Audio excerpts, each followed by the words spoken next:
بسم الآب والابن والروح القدس الإله الواحد آمين. بعد ما اتكلمنا عن التذمر كخطية، أسباب وعلاج، اسمحوا لي أتكلم معاكم النهاردة على علاج التذمر. يعني أنا لو لقيت ناس بتقول لي يا أخي أشكر ربنا أنت دايما كده شكاي، أو حسيت لوحدي كده إن أنا فعلا شخصية تميل للتذمر والشكوى، أعمل إيه؟ هناخد روشتة فيها أكتر من دواء.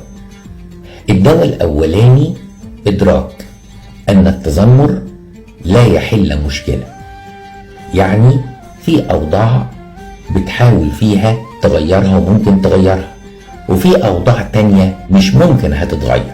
طيب أعمل إيه؟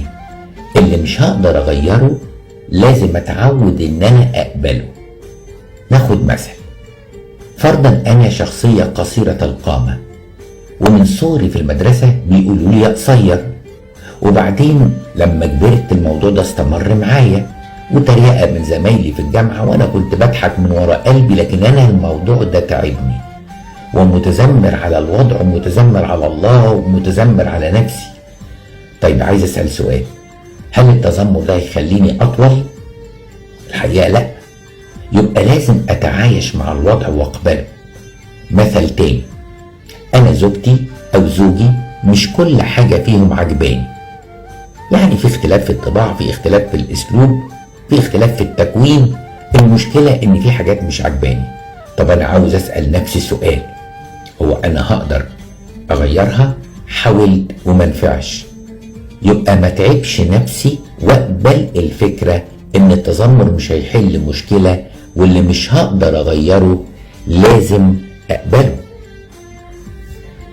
العلاج التاني للتذمر إن لازم أكلم نفسي وأقول الآتي. أقول إيه بقى؟ أقول الإنسان المتذمر هو إنسان جاحد لعمل ربنا في حياته، ونهايته هتكون مش في حضن ربنا، ودي حتة لازم تخوفني. محدش فينا بيقبل إنسان جاحد يتعامل معاه.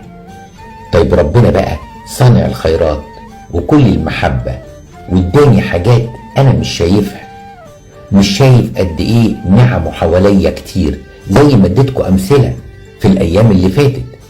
فلازم أفكر نفسي إن جحودي ده بيعرضني لعقوبات إلهية، زي ما ربنا عمل مع شعب بني إسرائيل وهم في أرض سيناء.